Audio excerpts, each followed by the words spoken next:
starting so many episodes just right here, up at top. Right. It's like, oh, welcome back again.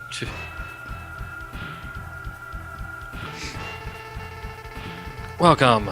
But, yeah, I wonder if I should do a Star Force playthrough, because, like, I like the concept of Star Force. I never really got into it. I don't know the concept, even. Well, the whole concept is that Mega Man in that one, Mega in that one is an alien. An alien? Okay. And, he, like, merges with this kid. And they, like, becomes, like a suit for him to wear. Okay. And he basically becomes a superhero, so, like, Mega Man's a superhero in that one. And it's kind of cool. Like, I kind of like the concept of that one. He has, like, a secret identity and everything, and he has to be careful not to let, like, his family and friends get involved, because he doesn't want them to get hurt. Right. And, like, I liked where it was going. It's just, similar to what I said about Battle Network, the gameplay just didn't really do it for me. Oh. Which was a shame, because it was a cool concept other than that. Right. Now, is Battle Network more like an RPG sort of gameplay? It is, but it's not very traditional.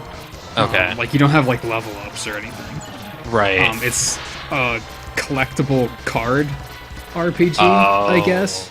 Like, your attacks are based on, like, cards that you collect. So it's like Yu-Gi-Oh! Mega Man. Sort of, I guess. I don't know much about Yu-Gi-Oh! So I can't I have one memory of Yu-Gi-Oh! Right. It had to have been like 10 years ago, and I was like it's at my aunt's house, and my cousin's kids were watching it, and I was like, what the hell is going on? Yeah, I don't know a thing about the actual show. And I was like, are they speaking words right now? Like, what is happening? And they were like, and these like 10-year-old kids were like, oh, well, this, and this. And I was like, how? What? Yeah. How do you know? Well, how do you follow this? Yeah, well, what's weird about Yu-Gi-Oh! Is that the card... I'm trying to think. I think the card game was made because there's the card game in the show. And so the show came first.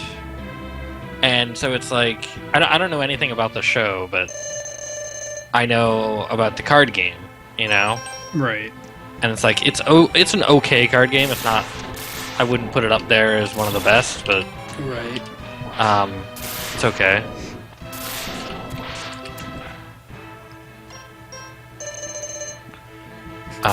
It's simple, at least, is I guess what I mean by it. It's not that hard for the card game. It is kind of nice that Battle Network and Star Force both are like, you don't have grinding because of no levels, so like that's nice, but then you also run into the fact of like, when you're going through older areas, you're just kind of like up against these things with like 10 hit points, and you're dealing like all sorts of absurd damage because nothing like scales. Oh, so that's kind of weird, I guess. And like I always complain about that in any game with like any sort of like strength. Oh, down to the wire. Very much so. That was my last tank. Yeah, and look at my weapon too. No, it's barely possible.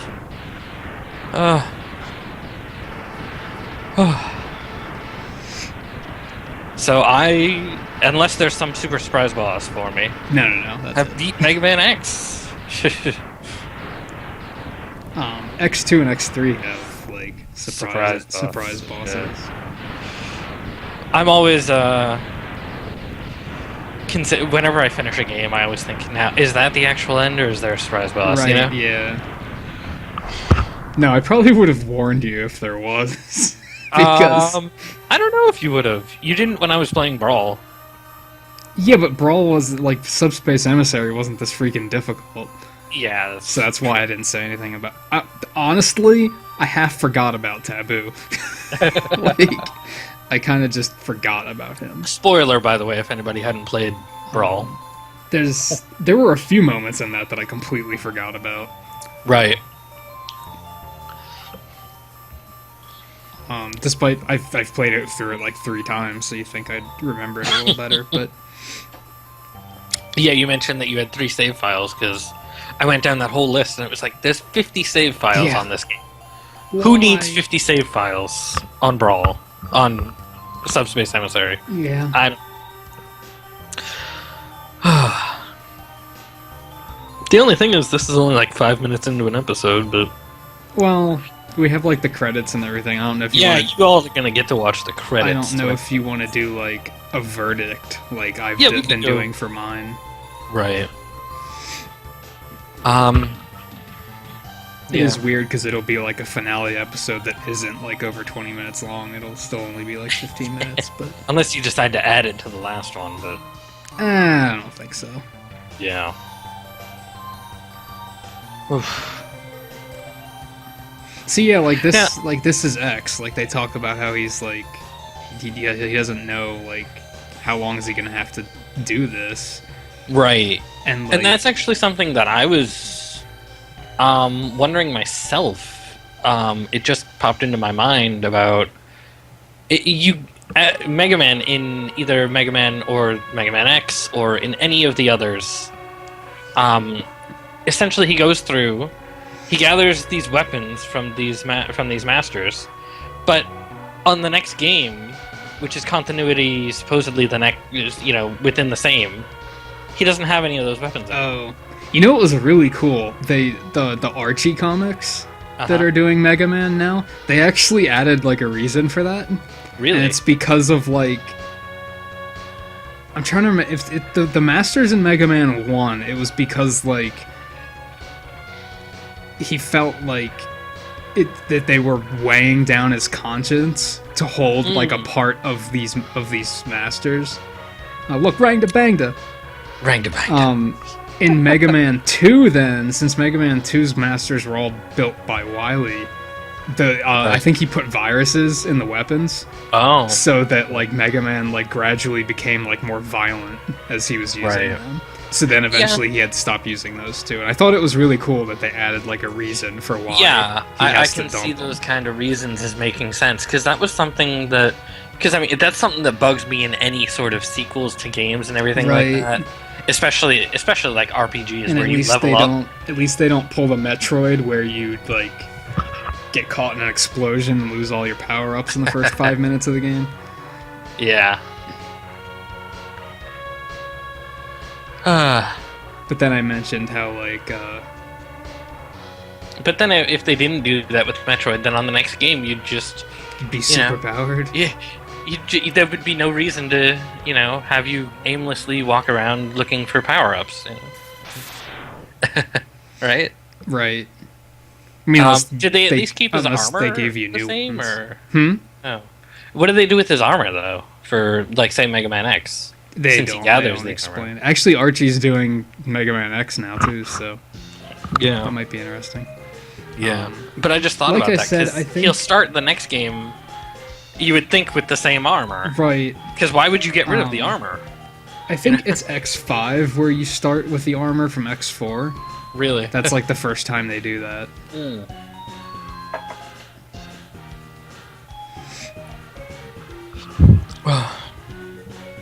So yeah,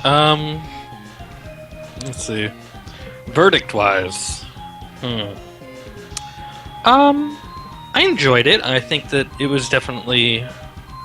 It was a good choice to go for my first Mega Man game, I'd say. Oh yeah, definitely.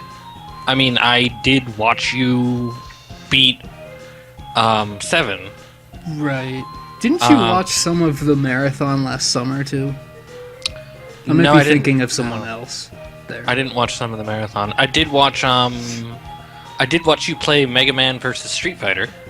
That's right. I remember that. I streamed some of the marathon last summer, so I couldn't remember. A lot of people would probably argue that you probably should have played Mega Man 2 first, but... come on.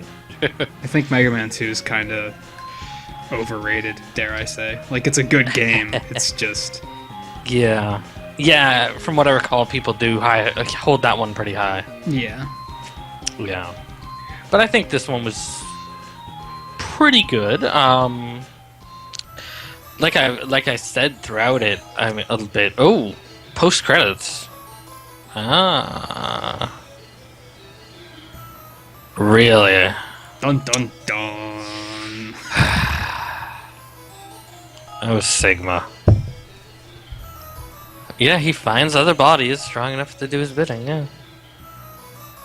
So they had that planned out. No question there. Right. Are you done? I think that's all he has, yeah. Okay.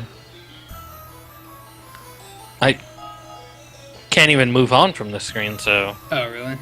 Yeah, so we can still talk over it. Yeah, it's pretty good for the first one for me to play, I'd say. All the way through, at least, you know? Right. And it... Despite it not really bringing the story into it until you defeat the first 8, I suppose it kind of worked. I mean, I'm not looking at, say, the anime, since you did show me that, right, and saying that that's definitive of what the backstory should have been in this.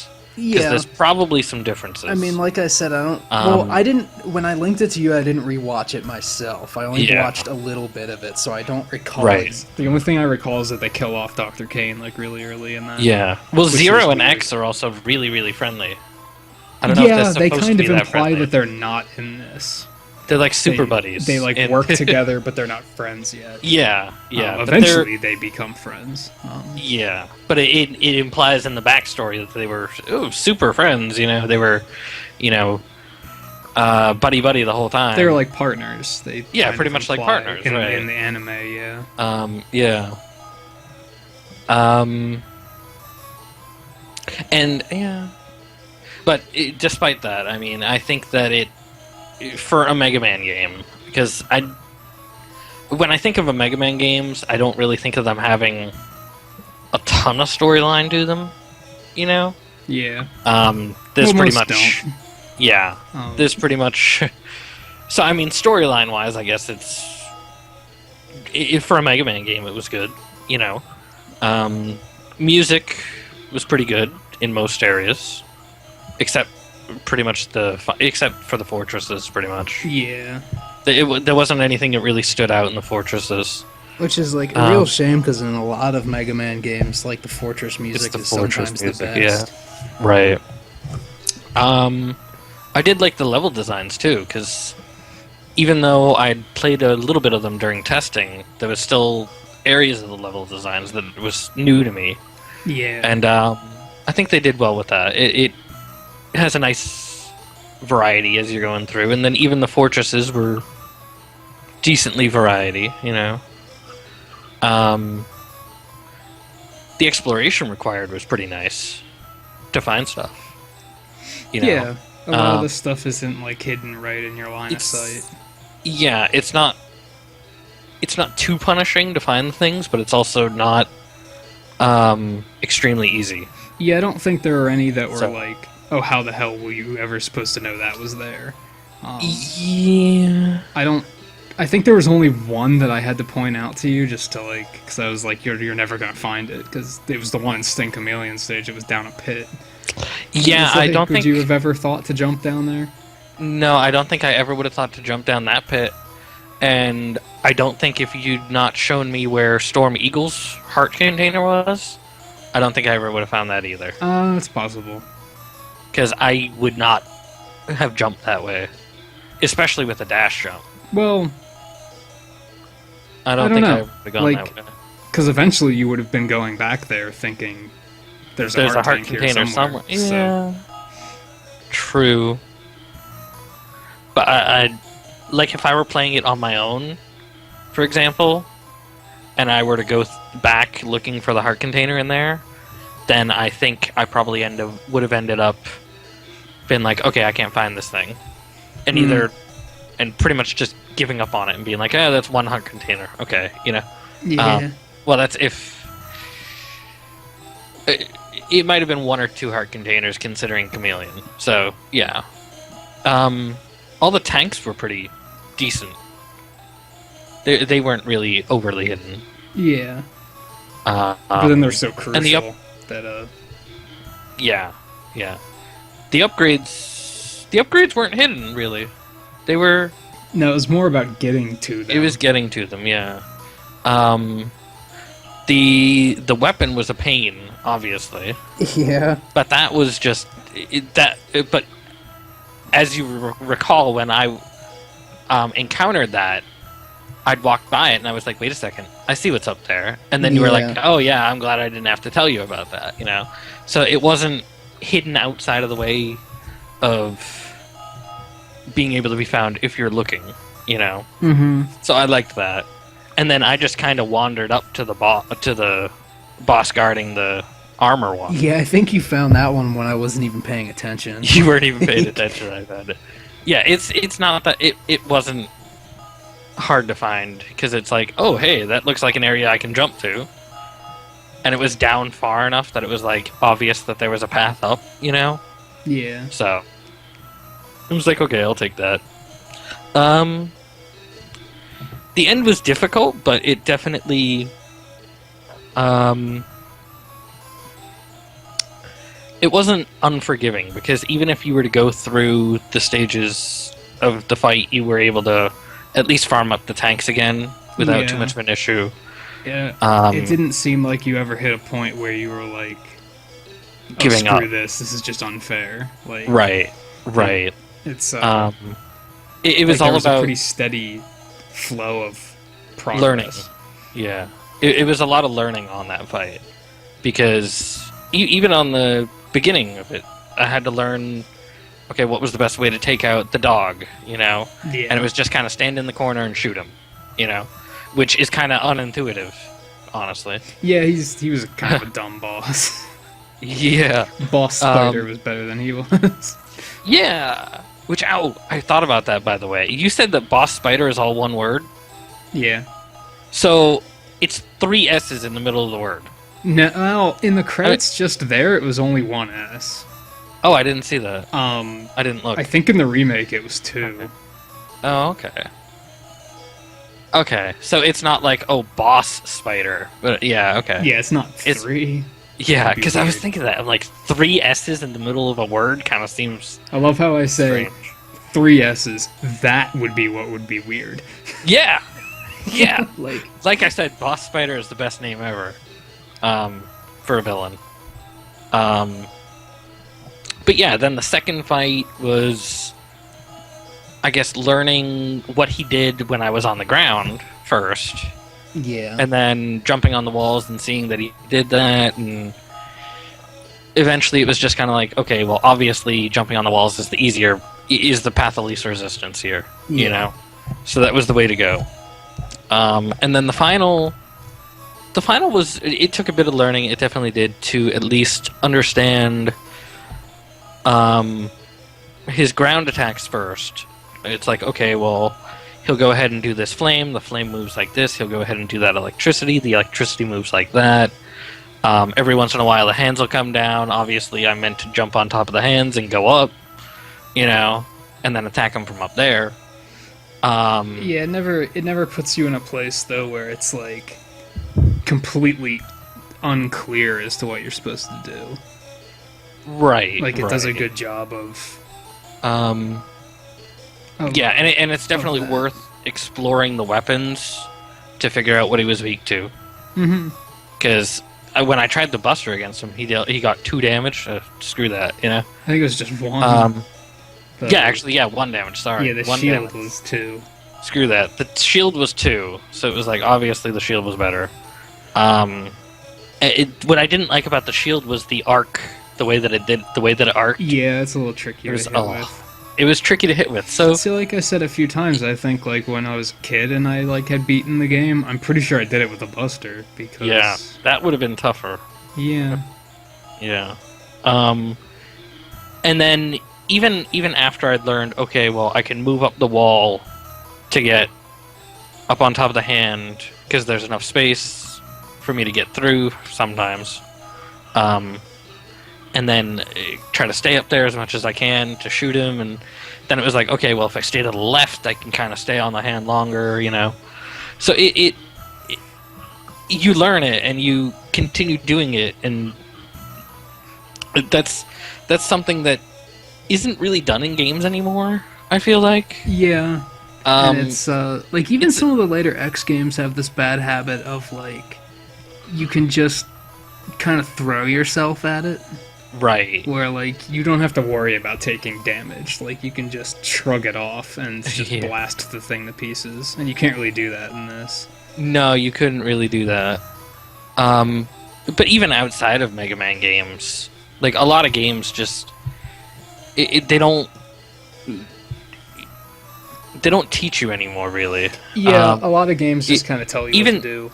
Even the end of this kind of taught you, okay, well, you know, you don't want to be down on the ground, you know, because it's like you do not want to be down there, because if you're down there, you're just gonna die at the end boss, you know.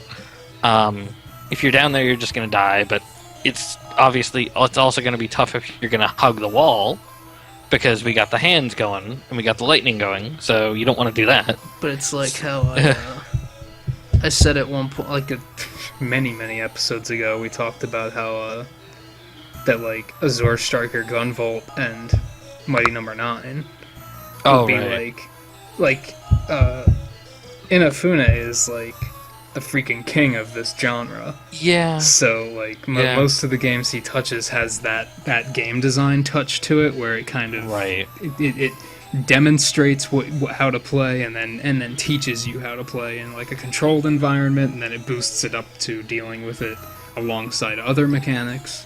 Right, and that works really well, I think. Yeah, I pointed it out a few times in my Mario World playthrough too, where I was like, and see, they're teaching you how to deal with this, right, they teach you to deal with that, and then they try and make you deal with this and that at the same time. Yeah, and that's like a good approach to it. It certainly is a good approach, and it also helps where you don't need to then go look something up. Yeah. You know what I mean? I didn't feel like I needed to look anything up in this game. And it's not the, you know... trial by fire, where it's like you have to die to learn it. Yeah. Which a lot of games do today, too. Right. I mean, there was some stuff where I had to die but I mean, that was pretty much just due to the way that the game's designed. Right. Like, I had to go through... Like, I went through Launch Octopus stage a little too much early on, probably. Yeah. But I had to kind of learn that and get through, you know, figure out... And then to figure out in the end, okay, well, Sting Chameleon just destroys it. Yeah, you know? Which I didn't even know that. So. Yeah, there you go. And like I was even saying you're earlier, it's like it's amazing that I can still like learn new things about this game. Right. So whenever you go back there, whenever you play this game again, and you're there, just take Sting Chameleon's weapon. I mean, destroy it. The problem is, and I pointed this out with Ranga Bangda. You don't do it. I do Sting Chameleon last, so I never have the weapon when I'm at. You never have the there. Weapon. So that it doesn't really help that much, but it's interesting to know nonetheless. Yeah. Right. Yeah. What is that? What actually is the pattern that you do? Because I'm trying to think. What was the pattern that I went in? The actual weapon pattern. I mean, I start with Chill Penguin because of the boots. Right. And then after that, everything kind of flows from there. But the actual pattern is Storm Eagle, Flame Mammoth, Chill Penguin, Spark Mandrill, Armored Armadillo, Launch Octopus, Boomer Kuwanger, Sting Chameleon. Then back to Storm Eagle. Huh. And the way I did it was really weird. You almost went backwards at one point. I almost went backwards. Because you went and took out Sting Chameleon without any weapons. Yeah, I took out Sting Chameleon without any weapons, and I did somebody else without the right weapon, too. Boomer Kuwanger, I think it was. Yeah, because Launch Octopus was the last guy you killed. So. Yeah, I did Boomer Kuwanger and Sting Octopus without their weapons, which they're two of the harder guys. Although Launch Kuwanger definitely. I don't know if I'd say that about Sting Chameleon, but... well, for me, Sting Chameleon was one of the harder guys. He gave me a pain. I mean, he's not easy, but... Yeah. I'd say Launch Octopus was probably the hardest for me. Even with the weapon, yeah. Even with the weapon, yeah. He's a pain. We are nearing 25 minutes here, so we can probably wrap this up. You were saying about this episode not being over 20 minutes? Yeah. But I mean, I didn't think it would. Yeah, but it's going through the result phase, you know? Yeah. How it turned out. So yeah, we are hitting 25 minutes. So thank you for joining us. This Nintagious first. At this point, I don't even know what's airing next, but yeah. Hopefully, if you had fun here, you'll tune in for whatever that might be. Yep. I don't know if Eno here will be doing something else with us again either. We'll have to discuss and figure that one out. Yeah, I'm not sure when, but I'm sure eventually. Maybe sooner than later. Yeah, we'll figure something out. We'll figure out another one for me to do. Maybe X2.